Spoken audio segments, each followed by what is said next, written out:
এই যে রাত্রিবেলার খাওন আমাদের উপরে মাংস সাজাই দিচ্ছে।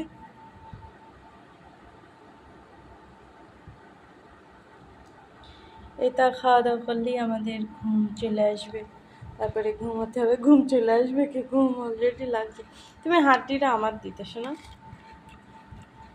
তখন একটা হাড্ডি তুমি খাইলে না? কনে হাড্ডি খাইলাম, এটাও অনেক দুপুরে? হাড্ডি। থাক তুমি খাও খাও খাও খাও খাও, সমস্যা নেই, অনেক হাড্ডি। এই হাড্ডিটাই কিছু নেই, বলো। খাও।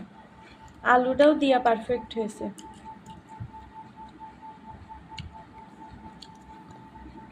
হুম হুম হুম হুম হুম হুম হুম হুম হুম হুম হুম হুম হুম।